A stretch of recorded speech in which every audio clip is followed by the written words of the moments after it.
Ok, so đây là khía qua một channel Retron từ YouTube again. Chẳng nhưng mà mơ từ lơ app mới. Chúng ta DG Super App là chỉ app cũng là trending từ social media. Chẳng con này dương ọt mau viên trái dương có ọt mau view cái ấy từ lơបញ្ហានៃការ login ជាមួយ internet ជាមួយ bank account ឬមក Google ទេយើងគាត់ទៅចូលទៅមើលថាតើវាមាន function អីខ្លះហើយជាពិសេសចម្បងមែនតើហ្នឹងគឺយើងនឹងទៅមើលថាតើយើងអាចទាញយក digital digital driving license របស់យើងមានន័យថាបានបើកបរណាជាប្រភេទសុបនិមិត្ត digital នៅលើ app DG Super App បានអត់ចឹងអូខេចុះយើងទៅមើលទាំងអស់គ្នាឥឡូវខ្ញុំ download app DG Super App មកហើយឥឡូវខ្ញុំចុចបើកវាមកចឹងក្នុងនេះចូលមកដំបូងគឺយើងមានចំណុចមួយបែបនេះជាទូទៅចុចមកវាចេញបែបនេះចឹងចេញបែបហ្នឹងគឺយើងអាចចូលទៅចុចនៅតាមប៊ូតុងមួយបានធម្មតាប៉ុន្តែសំខាន់រាល់ការ access ទៅក្នុងការរាល់ការប្រើប្រាស់ function នៅក្នុងនេះគឺទាមទារយើង sign in log in ឬក៏ sign up ជាមុនសិនអញ្ចឹងគេបានជជែកច្រើននៅលើ social media តើតើជាមួយនឹងការ sign in ហ្នឹងទៅទាមទារមួយ bank account មួយប៉ុន្តែខ្ញុំអត់ខ្វល់យើង proceed យើងបន្តជាមួយនឹងការ log in របស់គ្នាតោះឥឡូវដំបូងយើងចុចយកពាក្យ sign up ខាងលើចែងខាងឆ្វេងហ្នឹងមក sign up ឬក៏ log in ហ្នឹងយើងចុចមកអូខេចុចមកវា load បែបនេះ load បែបនេះយើងអាចធ្វើការ select នៅlogin method របស់យើងវិធីក្នុងការ login របស់យើងតាមរយៈ account Google Apple Akrida Bank Wing ឬក៏វឌ្ឍនៈឬក៏ ABA អញ្ចឹងជាដើមឥឡូវខ្ញុំជ្រើសយក Akrida យើងអត់ចង់វិញទេច្រើនយើងចូលទៅ Akrida ទាំងអស់គ្នាម្ដងចុចលើពាក្យ Akrida Akrida ហ្នឹងអញ្ចឹងវា load មក app Akrida របស់យើងវាទាមទារយើងពេញព័ត៌មានឥឡូវខាងប្រហែលនេះគឺជាព័ត៌មានរបស់ខ្ញុំហើយវាមិនមានពាក្យថាបញ្ជាក់អញ្ចឹងខ្ញុំចុចយកពាក្យថាបញ្ជាក់មកអូខេជាហើយវាក៏ load មកចូលក្នុង app យើងវិញហើយវាដាក់ថា login successful អញ្ចឹងកន្លែងនេះវាទាមទារ set up pin អញ្ចឹងយើងចុច set up pin មកហើយយើងវាយ pin ដែលយើងចង់បញ្ចូលអូខេខ្ញុំវាយ pin មកខ្ញុំចូល pin នេះ6ខ្ទង់វាយ pin ដដែលដល់ភាសាទៀតមកអូខេ save អូខេបន្ទាប់ពី save ហើយកន្លែងនេះគេដាក់ថា pin set up successful អញ្ចឹងយើងបាន set up pin ជោគជ័យហើយអញ្ចឹងយើងអាច enable យើងបើកមុខងារ biometric សម្រាប់ login មួយទៀត biometric ហ្នឹងជាទូទៅសំដៅទៅលើទូរស័ព្ទដែលមាន face ID ឬមួយក៏ fingerprint អញ្ចឹងទៅឥឡូវយើងចុច enable មកហើយយើងចូលទៅក្នុងនេះកន្លែងនេះគេមាន set up face ID អញ្ចឹងទូរស័ព្ទខ្ញុំ iPhone វាមាន face ID អញ្ចឹងខ្ញុំ toggle វាខ្ញុំចុចបើកវាមកអូខេវាទាមទារយើង enter pin ចាស់របស់យើងមិញ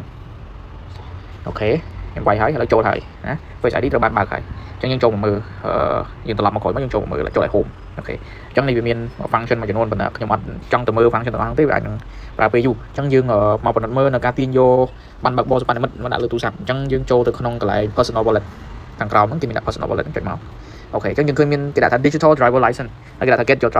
get your digital driver's license and go cardless today អញ្ចឹងយើងអាចទាញយក driving license របស់យើងយកមកដាក់នៅក្នុងapp របស់យើងបានតោះឥឡូវយើងចូលទៅមើលទាំងអស់គ្នាខ្ញុំចុចយកពាក្យសញ្ញាបូកហ្នឹងមកហើយនឹងវាអូខេម្ដងទៀតនៅលើកន្លែងហ្នឹងកណ្ដាលហ្នឹងយើងគឺមានសញ្ញាបូកហ្នឹងចុចបូកមកហើយគឺមានពាក្យ scan QR review confirm receive and use អូខេខ្ញុំអត់យល់ពី process ដែរអត់ដឹងថាប្រើពេលប្រហែលទេប៉ុន្តែយើងនឹងចូលទៅមើលទាំងអស់គ្នាតោះអញ្ចឹងយើងចុចយកពាក្យថា start now ចុច start now មកអូខេនេះឥឡូវវាបើកជាកាមេរ៉ាហើយអូខេបើកកាមេរ៉ាហើយអញ្ចឹងយើងទៅមើលទាំងអស់គ្នាឥឡូវខ្ញុំ scan អូខេឥឡូវវា scan ជាប់ហើយនេះមានព័ត៌មានអីចឹងទៅតាក់ទងជាមួយនឹងនេះខ្ញុំណាតាក់ទងជាមួយនឹងdetail របស់ខ្ញុំអញ្ចឹងអញ្ចឹងយើងចុចយកពាក្យថា request អូខេខ្ញុំចុចថា request ចុច request វាវិលអញ្ចឹងមកហើយវាដាក់ថា successfully add អូខេបានជោគជ័យអូភ្លាមតែម្ដងបាទឥឡូវយើងចុចយកពាក្យ download ទុកមក download ជារូបភាពឬក៏ download ជា PDF អូខេអញ្ចឹងយើងអាច download ជារូបភាពក៏បានជា PDF ក៏បានដូចគ្នាអូខេឬក៏ show verify QR អញ្ចឹងយើងចុចមកនេះវាមាន verify ទៀតយើងអាច scan QR ហ្នឹងដើម្បី verify បានដូចគ្នាអញ្ចឹងវិធីងាយមែនតើក្នុងការទាញយក digital driving license driver license ហ្នឹងដាក់ក្នុងទូរស័ព្ទគឺបែបហ្នឹងអញ្ចឹងតាមតែជាការបញ្ជាក់គឺអត់ចាំបាច់ធ្វើការយក physical ណាបានបើកបរกระดาษហ្នឹងតាមខ្លួនទេយើងមានតែ digital driver license ហ្នឹងមកក៏យើងអាចប្រើប្រាស់បានដូចគ្នាដែរអញ្ចឹងហ្នឹងតាមទៅជាការបញ្ជាក់អញ្ចឹងដល់ពេលយើងចុចមកចុចចេញមកក្រៅចូលដល់ like personal wallet ហ្នឹងគឺវាមាននៅលើហ្នឹងហ្មងវាមានព័ត៌មានរបស់យើងនៅលើហ្នឹងដែលយើងអាចធ្វើការបង្ហាញប្រើប្រាស់បានទៅថ្ងៃមុខរបស់យើងអញ្ចឹង information នេះវាជាក់ស្ដែងទៅ credential វា confidential វាជាអ្វីដែលខ្ញុំត្រូវបាំងអញ្ចឹងខ្ញុំបាំងទាំងអស់ហ្នឹងដើម្បី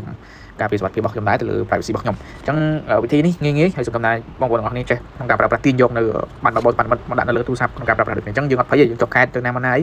អត់បានដាក់បានបើកបរតាមខ្លួនយើងមាននៅលើទូរស័ព្ទស្រាប់ព្រោះទូរស័ព្ទមិនងាយភ្លេចទេប៉ុន្តែបើថាបានបើកបរអូខេអាចនឹងភ្លេចម្ដងការឬក៏មានឡានច្រើនដាក់ឡាននេះឡាននោះភ្លេចអញ្ចឹងអូខេយើងមានប៉ុណ្ណឹងយើងអាចប្រើការបានទៅថ្ងៃបានអញ្ចឹងអរគុណច្រើនសម្រាប់ការទស្សនាហើយខ្ញុំនឹងបណ្ឌិតមើលទៅលើវីដេអូទៅទៀត